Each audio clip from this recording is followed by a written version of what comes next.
All right, kids, any of you children that are out in the amongst us in the crowd, if you'd like to come down, I look forward every Sunday to having just a few minutes just with you, just me and you.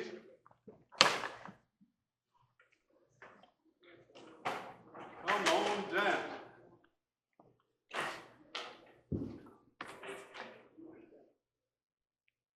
Good looking group. Let's keep coming. Reese, can you take a picture of this good looking group? Last year we had a picture of Phil Walter sitting at the end of the row here. And Uncle Phil.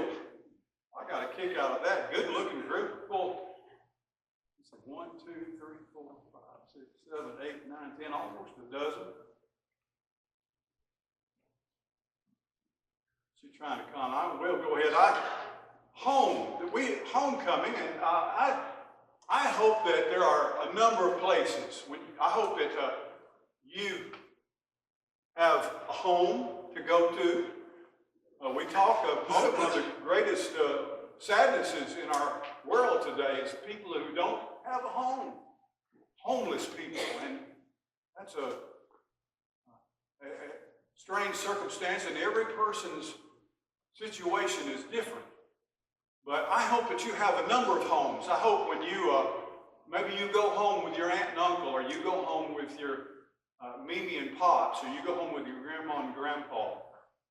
When I was thinking of going home, we used to go to my great-grandmother's house. Her name was Olivia Abernathy. And she lived way out in the woods. And her house was, right behind her house, was just a drop-off that went out into what they called, and taught me to call, the holler. I thought that meant you're supposed to go out there and be real loud. But we'd go out and play in the holler. And right in the edge of her backyard was her bathroom. It was a little shed out there, and you'd go out there, and your backside would kind of hang out into the holler. I'm sorry.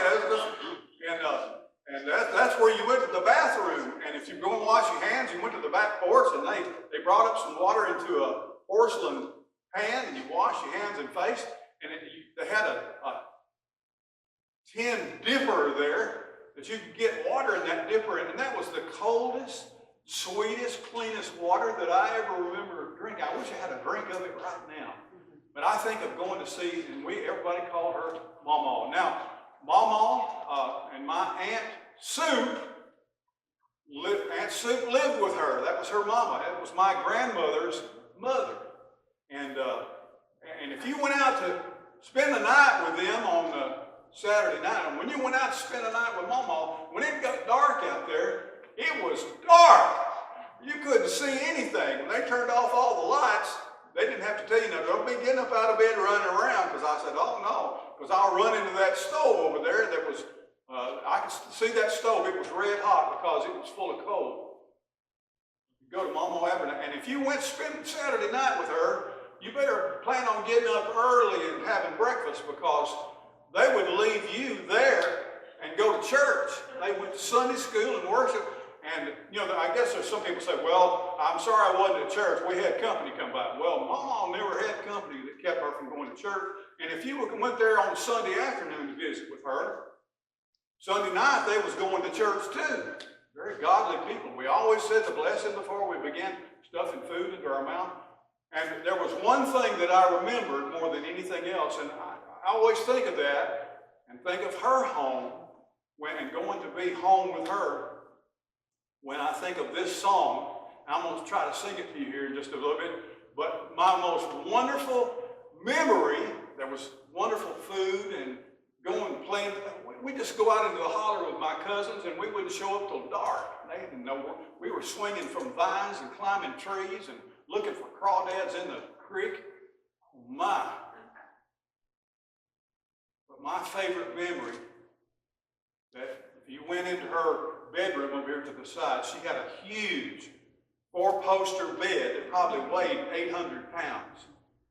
And it had a feather bed mattress. Feather bed was a big old sack of feathers from a chicken or a goose or a duck. And when you, they just take you and kind of throw you into that bed, and you just sink up into that big, huge mattress. Now, there were hundreds of pounds of feathers in that mattress. I'm going to test our older people here. What did they call that mattress that was full of feathers? Anybody?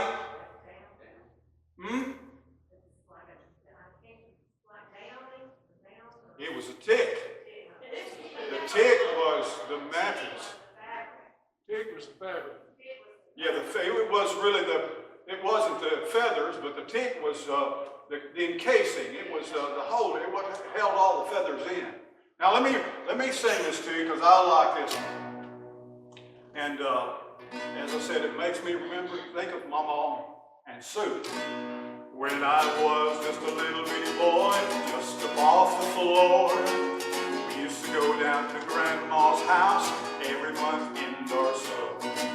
We'd have chicken pie, country ham, homemade butter on the bread. But the best darn thing about Grandma's house was a great big bed. It was 9 feet high and 6 feet wide, and soft as downy chick. It was made from the feathers of 40-11 geese. Took a whole bone cloth for the tick. It hold 8 kids and 4 hound dogs and a pee-wee stone from the shed. We didn't get much sleep, but we had a lot of fun on Grandma's feather bed. Well, after supper we'd sit around the fire. The old folks would spit and chew. Pa would talk about the farm and the war. Granny'd sing about it or two. I'd sit and listen and watch the fire till the cobwebs filled my head. Next thing I'd know, I'd wake up in the morning in the middle of the old bed. It was 9 feet high and 6 feet wide, soft as downy chick. It was made from the feathers of 40-11 geese. Took a whole bone off for the tick. It hold 8 kids and 4 hound dogs and a pig stole from the shed. We didn't get much sleep, but we had a lot of fun on Grandma's bed. Well, I love Ma and I love Pa. I love Granny and Grandpa too. I've been fishing with my uncle. I wrestled with all my cousins. I even kissed Aunt Lou. But I guess it ought to make a choice. I guess it ought to be said. I'd trade them all, plus the gal down the road, for Grandma's bed. I'd trade them all, plus the gal down the road. Well, I don't know about the gal down the road. It was 9 feet tall and 6 feet wide and soft as downy chick. It was made from the feathers of 40-11 geese. Took a whole cloth for the tick. It hold 8 kids and 4 hound dogs and a piggy we stole from the shed. We didn't get much sleep, but we had a lot of fun on Grandma's bed. We didn't get much sleep, but we had a lot of fun on Grandma's feather bed.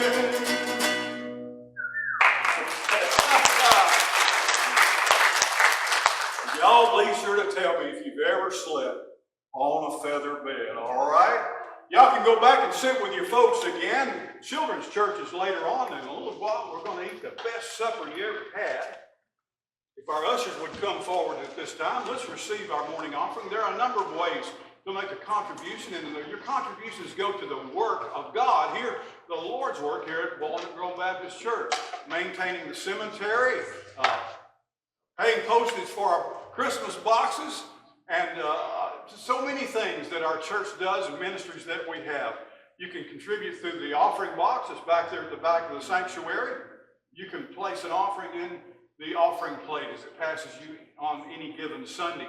Also, you can go through your phone or through your computer online, and you can give electronically online. What's our offertory hymn today, Brother Danny? 499. Number 499. You give as God has blessed you today.